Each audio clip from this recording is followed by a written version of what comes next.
नमस्कार मैत्रिणींनो, माझ्या या यूट्यूब चॅनलवरती आपलं सर्वांचं अगदी मनापासून स्वागत आहे। तर आपल्याला आजच्या व्हिडिओमध्ये छान आणि सोपी अशी डिझाईन साडीच्या छोट्याशा काटापासून तयार करून घ्यायची आहे। त्याच्यासाठी मैत्रिणींनो व्हिडिओ स्किप न करता पूर्ण बघा आणि आवडल्यास नक्की लाईक करून चॅनलला सबस्क्राईब करा। तर तुम्ही जो कोणता साईजचा ब्लाऊज शिलाई करत असणार त्या मापानुसार पूर्ण ब्लाऊजची उंची, शोल्डर, मुंडा ही माप टाकून आणि या पद्धतीने गोल गळा मी आखून घेत आहे। सर्वात आधी गोल गळा करून घ्यायचा, त्याच्यानंतर मग आपल्याला गळ्याचा शेप द्यायचा आहे।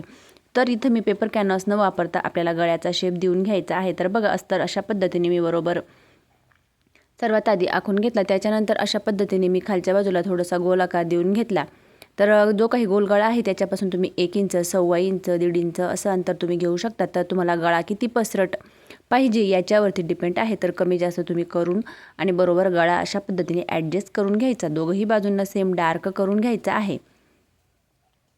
त्याच्यानंतर ब्लाऊज पीस हा बरोबर अशा पद्धतीने सुलट बाजूंनी ठेवून घ्यायचा आहे आणि उलट सुलट बाजू आपल्याला बरोबर चेक करून घ्यायची, कारण इथं आपल्याला गळ्याभोवती आणि कमरपट्टीभोवती शिलाई करून आणि अस्तर पलटवून घ्यायचं आहे। तर बघा अशा पद्धतीने सर्वात आधी गळ्याला शिलाई करून घ्यायची आहे।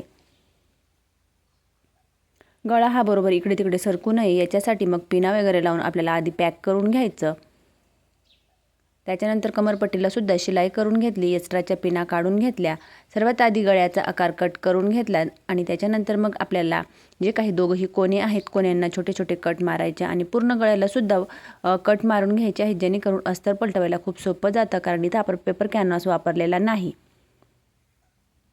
तर बघा ह्या पद्धतीने मी अस्तर पलटवून घेतला आणि त्याच्यानंतर मग पूर्ण गळ्याभोवती आणि अस्तरच्या सर्व बाजूंनी आपल्याला लगेचच शिलाई करून घ्यायची आहे। तर इथं तुम्ही सर्वात आधी शिलाई करण्याआधी प्रेस वगैरे सुद्धा करू शकतात किंवा मग ह्या पद्धतीने हाताने बरोबर ॲडजस्ट करून घ्यायचं आणि मग आपल्याला शिलाई करायची। शिलाई करत असताना अस्तर हा बरोबर चेक करून घ्यायचा, आतमध्ये घोळ वगैरे होणार नाही ही सुद्धा काळजी घ्यायची। शिलाई झाल्यानंतर पूर्ण अस्तरच्या सर्व बाजूचा एक्स्ट्राचा कपडा आहे तो कपडा आपल्याला कट करून खालच्या बाजूला आपण जे काही कमरेच्या बाजूला 2 टक्स देत असतो ते दोघंही टक्स देऊन आणि हा पार्ट मी रेडी करून घेतला। त्याच्यानंतर मग अशा पद्धतीने बघा मी 1.5 इंच अंतर मोजून घेतलं। तुम्ही 1.5 इंच, 2 इंच कमी जास्त घेऊ शकता। तर आता साडीचा काठ तुमचा किती मोठा आहे याच्यावरती किंवा मग तुम्हाला डिझाईन किती रुंदीची बनवायची आहे याच्यावरती डिपेंड आहे। तर मग मी 1.5 इंच अंतर मोजून घेतलं। तर बघा हा साडीचा दोघंही बाजूंचा थोडा थोडा काठ उरलेला आहे। तर ह्या पद्धतीने तो काठ मी एक्स्ट्राचा कपडा कट केला आणि दोघंही काठ मी बरोबर ह्या पद्धतीने जॉईंट करून घेतला। तर 4 इंचाची त्याची रुंदी आहे आणि लांबी ही थोडीशी कमी जास्त तुम्ही करू शकतात। तर बघा ह्या पद्धतीने 4 इंचाची जी काही रुंदी आहे ती या पद्धतीने पकडून अर्धा इंचावरती शिलाई करून घेत आहे। त्याच्यानंतर मग ते सुद्धा आपल्याला पलटवून घ्यायचं आहे। या पद्धतीने पलटून त्याच्यावरती तुम्ही प्रेस वगैरे करू शकतात। नंतर मग अशा पद्धतीने आपल्याला अर्धा इंचाच्या किंवा पाव इंचाच्या छोट्या छोट्या प्लेटा मारून घ्यायच्या आहेत। कधी कधी असं असतं ना की ब्लाऊज पीसच्या एकाच बाजूला काट असतो आणि तो बाहेरनं आपण ॲडजस्ट करतो, परंतु मग मागच्या साईडला डिझाईन करण्यासाठी आपल्याला काटच कमी पडतो। तर मग जो काही थोडासा काट उरलेला असतो त्याच्यापासून आपण ही छान डिझाईन तयार करू शकतो। तर बघा दोघंही बाजूंच्या ज्या काही प्लेटा आहेत त्या बरोबर आपल्याला सेट करून घ्यायच्या आहेत आणि त्यांच्यावरती आपल्याला प्रेस करून घ्यायची आहे।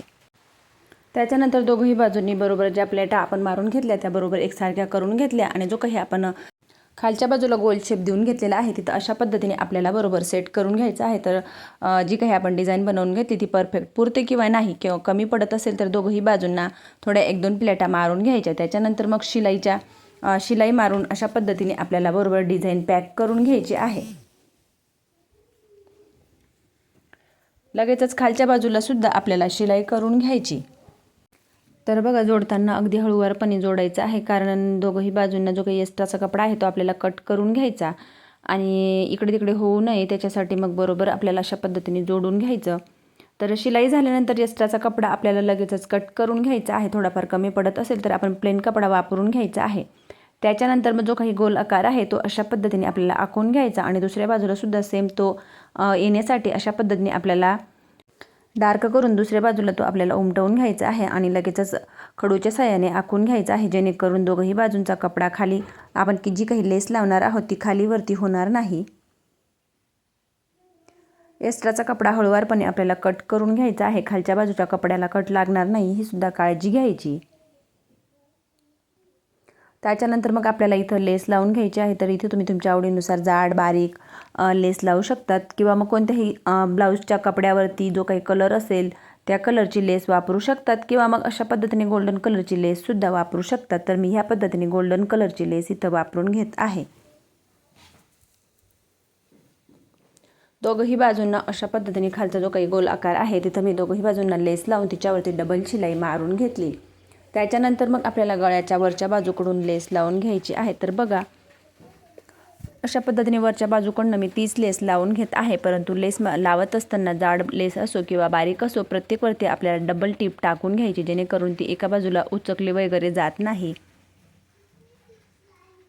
त्याच्यानंतर खालच्या बाजूला तुम्ही छोटा पॅच वगैरे किंवा फ्लावर्स वगैरे जोडून डिझाईन तयार करू शकतात. परंतु मग तुमच्याकडे कपडा किती आहे, जर कपडा एक्स्ट्रा असेल तर तुम्ही गळ्याच्या आतील बाजूला पोटली बटन वगैरे किंवा खालच्या बाजूला फ्लावर जोडू शकतात. तर ब्लाऊजला खूप छान असा लुक येईल. परंतु कपडा कमी असल्यामुळे मग मी एवढीच डिझाईन तयार करून घेतली. त्याच्यानंतर मग लटकन तयार करून घ्यायचे आहेत. तर बघा अशा पद्धतीने छोटासा कपडा घेतलेला आहे. तर त्याची लांबी रुंदी 3.5 इंचाची आहे. तर पिन लावून मी एकसारखा कपडा कट करून घेतला.